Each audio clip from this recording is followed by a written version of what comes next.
I left Nigeria 6 years ago with a suitcase full of dreams, and a heart full of love. Now, I was back. Widowed.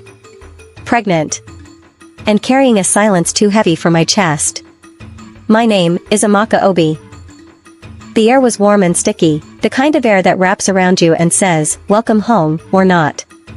I stepped out of the airport terminal in a plain black maternity dress. No makeup. No jewelry.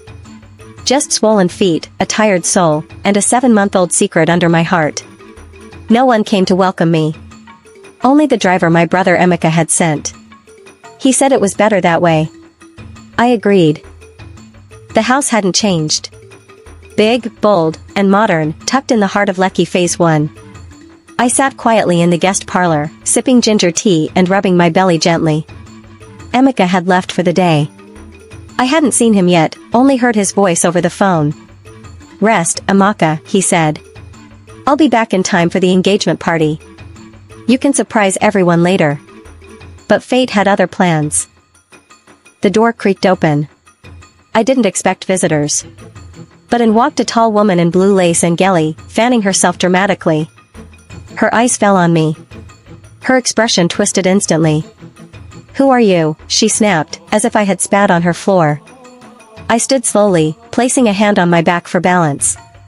I'm Amaka. Emeka's sister, I replied. She paused. Her eyes darted to my stomach. Sister, she said sharply. Emeka doesn't have a sister abroad. And you're pregnant?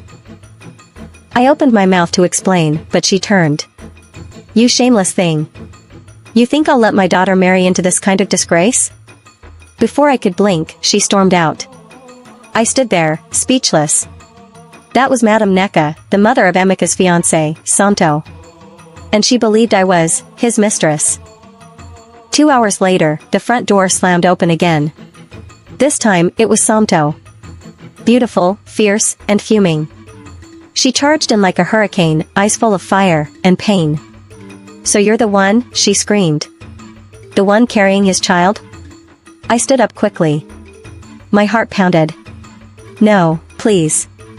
You don't understand, slap. Her palm landed across my face so fast, I staggered backward. You ruined everything. Today is my engagement. And you're lying here like a queen in his house? She grabbed my wrist and pulled. I begged her to stop. I pleaded. But she didn't listen. She dragged me, out of the house, into the car, and to the venue. The party was beautiful. Decorations sparkled under the lights. Guests in lace and gold danced, laughed, and took pictures. Until Santo walked in. With me. Disheveled. Humiliated. Scared. She dragged me to the center of the hall. The music stopped. All eyes turned. Everyone, she shouted. This is who Emeka has been sleeping with behind my back. Gasps echoed through the hall. Whispers flew. Madame Neka nodded proudly in the corner, arms folded. Look at her. Santo shouted. Pregnant. Bold enough to show her face. Today of all days. I wanted to cry. Not just for me, but for my unborn child. And then, a voice boomed from the back. What in God's name is going on here? It was Emeka. He stood at the entrance, eyes burning with disbelief. The hall fell silent. Santo, Emeka said slowly, approaching. Let go of her. She's your mistress. Santo snapped.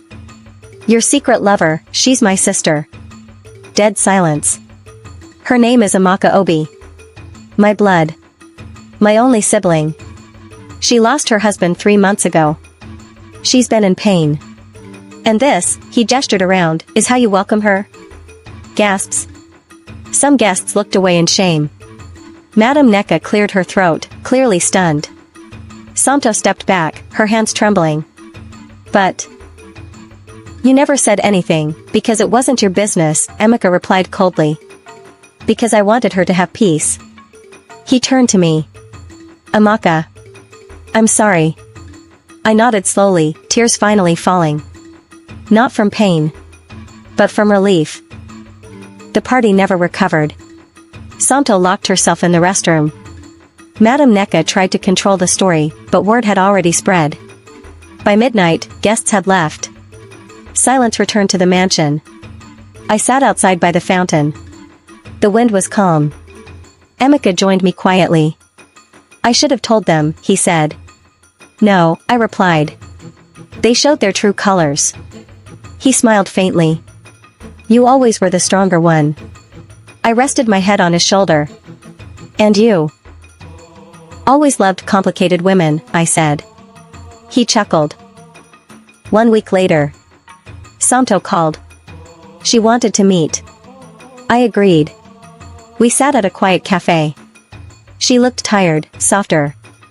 I judged you, she said. I didn't ask questions. I just assumed. I nodded. It hurt. But I understand. I'm not ready to marry your brother, she added. I smiled. Maybe that's for the best.